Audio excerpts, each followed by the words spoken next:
Olha, se tem um assunto que o torcedor atleticano vem falando, é da janela do meio do ano, dessa micro janela, né? O Odair Hellmann, treinador, já deu a letra em entrevista coletiva, o Atlético precisa se reforçar, né? Alguns nomes surgem, mas antes da gente falar de quem pode chegar ao Atlético, o Esquivel novamente é ventilado lá no River Plate, hein? Será que vai para Buenos Aires? Será que vai trocar o frio de Curitiba pelo frio portenho? É um jogador que pode estar deixando o Furacão. O Atlético perde também de maneira momentânea o João Cruz, que foi convocado pela seleção de base, vai fazer falta aí em alguns jogos do Campeonato Brasileiro da Série B, assim como o Léo Derick, né? Mas o Léo Derick ainda não é um jogador que vem, né, sendo utilizado, né? Mas o João Cruz sim. Por outro lado, senhores, mercado da bola do Atlético, né? Fala-se muito que o Atlético quer um zagueiro, um lateral direito, um atacante, mas alguns nomes surgem. Zagueiro, João Basso do Santos, né? Naves do Palmeiras, jogador de 23 anos. Sabino, zagueiro também, hein? Atualmente no São Paulo. Diego Pituca, volante do Santos, experiente, 32 anos. Tinga do Fortaleza. Jair do Vasco, volante, né? São alguns nomes que surgem no mercado da bola do Furacão. É óbvio, como a gente falou já aqui no canal, o Atlético é uma ilha, né? Se fecha, essas informações são bem escassas, né? Mas o Atlético sabe que precisa ir para o mercado. Quando a gente fala desses nomes, desses assuntos, né? O que vem na mente de vocês? O Atlético vai surpreender positivamente o seu torcedor ou vai naquela velha batida e eu acho que fadada frase de oportunidade de mercado? É difícil dizer porque assim, toda vez que abre a janela de reforços, os caras acham que vão trazer, por exemplo, um nome que está no mercado, que vai sair do seu clube, é o Luka Modric do Real Madrid. O Atlético não vai trazer o Luka Modric. Mas toda vez que fala em janela de mercado, os caras acham que vão trazer o Luka Modric, né? Desses nomes aí, eu acho que tem o Sabino especificamente, eu acho que até é improvável, porque ele está jogando no São Paulo, ele está sendo titular, está jogando relativamente bem, inclusive fez gol agora nos últimos jogos. Às vezes ele é aproveitado, inclusive, da lateral esquerdo, então esse eu acho improvável que venha. Os outros, o Naves eu acho um bom nome, o João Basso pode ser. Então, tipo, assim, e esses são os reforços mais possíveis que o Atlético traga, né? É até possível que o Atlético traga reforços menos cotados que esses aí, que de repente apareça uma surpresa aí. Mas o problema da janela de mercado é que ela cria uma expectativa e a realidade do Atlético sendo um time de Série B não é de trazer jogadores que são titulares em times de Série A. É muito difícil que isso aconteça. Não. Não, acho que o Lício matou a charada aí. O Sabino talvez fosse realmente o melhor reforço. Lembro dele no Coxa, batedor de pênalti também, né? Bate com paradinha, né? Bate com pulinho, ele dá um pulinho e bate. Jogou no Sport também. Não vou dizer que está bem no São Paulo, mas o São Paulo está jogando uma Série B na Série A, tá? Decisão diretiva de segurar o elenco, é um elenco caro, né? Tem Lucas Moura, tem Oscar, tem Caleri, jogadores caríssimos, mas não deve reforçar muito, e quando um clube desse tamanho decide não reforçar, no mínimo ele não pode perder. Não vai ser o Atlético que vai, com a sua política de gastos, arrancar o Sabino do São Paulo. Então acho que o Lício tem razão nisso aí. O Naves é um menino que começou bem no Palmeiras, ele teve algum desencontro com o Abel. Ano passado eu soube do interesse, chegaram a avançar, mas aí o Palmeiras quer vender o jogador, né, e o Atlético não queria comprar. Não sei se vai comprar esse ano. Tem 23 anos, se eu não estou equivocado. É bom jogador e essa questão disciplinar que eu soube não é nada muito grave num convívio de clube de futebol. Não é que ele encheu a lata ou bateu na mulher, não é nada disso. É apenas talvez ele tenha a pretensão de ser titular num time que tem mais titulares e tenha assim disposto com o Abel, que é o papa do Palmeiras, né? Não à toa pelos resultados que tem, e o técnico que manda prender e manda soltar, e quando o cara não bate o santo com alguém, não tem jeito. Então o Naves está encostado no Palmeiras, eu acho que seria um bom nome aí. O Tinga acho já muito veterano, já não vinha rendendo no Fortaleza a contento, e veterano por veterano o Atlético tem alguns. e acho que nessa função do meio campo de volante ali, é até menos necessário que um meia, que o Filipinho tem ido bem, no geral, né?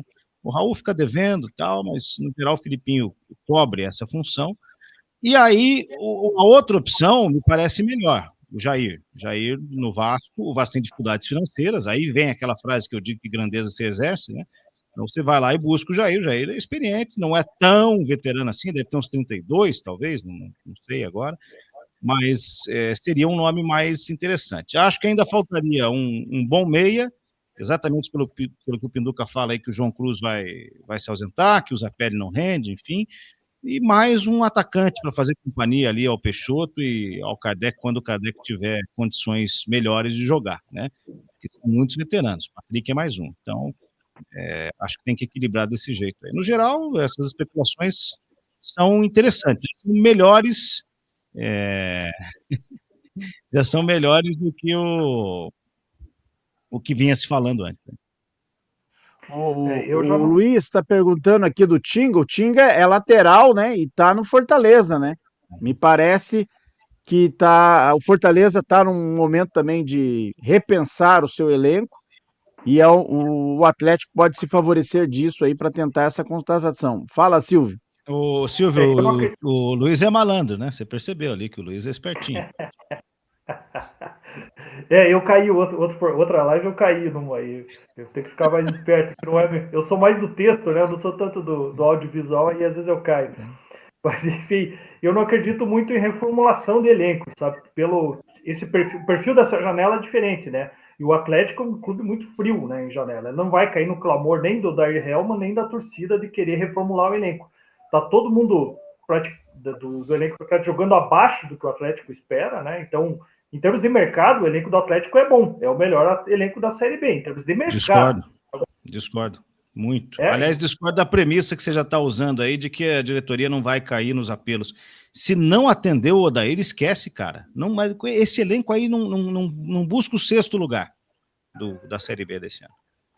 Não, eu sei. Eu também concordo que teria que reformular, mas o que eu acho é que a diretoria do Atlético é fria. Ela não vai. Ela vai trazer alguns reforços para acalmar o Helman, mas não para atender tudo que ele quer.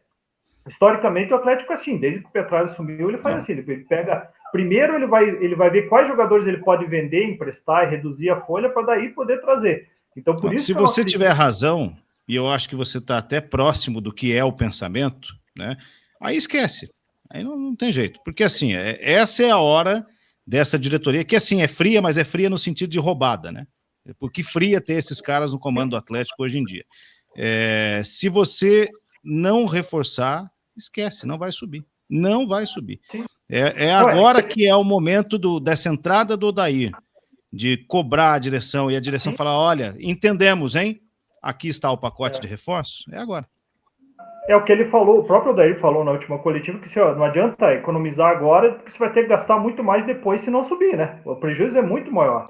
Mas conhecendo o Atlético, eu tenho pouca esperança de uma reformulação. O que eu acredito é que vão vir reforços pontuais e que eles vão se livrar de alguns, vão tentar dar uma reduzidinha na folha para poder abrir espaço na folha para trazer alguns, porque eles são metódicos em relação a finanças. Você sabe, o Atlético é o campeão de superávit nacional, todo ano está no top 5 de superávit aí, e acho pouco provável que eles mudem isso, né? Seria interessante, porque o prejuízo de não subir vai ser maior, né? Talvez eles levem em consideração isso, o prejuízo de não subir, e abram a mão e vão atrás e façam como o Curitiba fez com o Jaci, né? Que até não foi caro, 1 milhão. Às vezes é questão de mapear o mercado, ver um jogador que está em alta. Às vezes não seja o caso de trazer o jogador com melhor currículo, jogador com melhor visão do mercado, melhor aqueles caras de menos de 23 anos, que tem potencial de crescimento. Não adianta isso, que o Atlético precisa do imediatismo nesse momento, né? De pegar o cara que está bem, o cara que está bem é mais caro, às vezes não. Por exemplo, o Jaci é barato, R$1 milhão, você paga a multa e traz o cara. Mas você vê, o Atlético já começou com soluções caseiras ao renovar com o Madison, né? Um cara que vai precisar de 2, 3 semanas para voltar a jogar. Então, você vê como é que eles pensam o futebol. É diferente da gente, da imprensa, e talvez do Odair Helman, que queira caras que estejam em alta, que estejam em boa fase, com cabeça boa. Assim, acho que a janela vai passar, tomara que ela passe muito pelo Odair Helman, de identificar quem que está com dificuldade para se recuperar ainda nesse ano, né? Esse cara aqui tá com muito, né? Não tá competitivo, é até bom. Eu vejo que todos os jogadores têm um baita currículo para a Série B. Todos que estão aí, ou eles têm um potencial de crescimento, tipo Tevez e Isaac, ou eles são os caras que jogaram muita bola, como o Juliano, Allan Kardec, mas no momento está todo mundo abaixo do que se espera, né? Na realidade, o Atlético está jogando futebol do 10º colocado, né? Todos os jogadores praticamente. O próprio Mikael, que é um cara com um histórico de seleção sensacional, fez agora 2 jogos bons, mas, pô, ele deu umas furadas aí impressionantes que não dá para acreditar, né? Mas essa questão do Madison, Silvio, eu vejo da seguinte maneira. Ela se aplicaria ao Thiago Heleno se ele fizesse parte dos planos do Atlético. Que é assim, o Thiago Heleno e o Madison do ano passado, o Madison antes de se machucar, eles com certeza sobrariam na Série B. Né? Talvez eles já não fossem os jogadores de Série A, mas têm totais condições de jogar a Série B. O Madison vindo de lesão e o Thiago Heleno parado aí, sei lá, 4 meses, aí eu já tenho minhas dúvidas, porque tipo assim, né, que horas esses caras estariam prontos para estar atuando em bom nível na Série B? É um ponto muito, muito óbvio, me parece. É a mesma coisa de você pegar em outra atmosfera, o Neymar, né? O Neymar, que nos últimos 2 anos jogou, sei lá, 20 jogos, né? Que Neymar é esse, né? Não dá para você achar que o Neymar vai ser o Neymar de tempos atrás. Ele não joga, se machuca, não tem sequência, né? Mas aí é um outro papo que não cabe aqui a essa live, que já está se encerrando, senhores.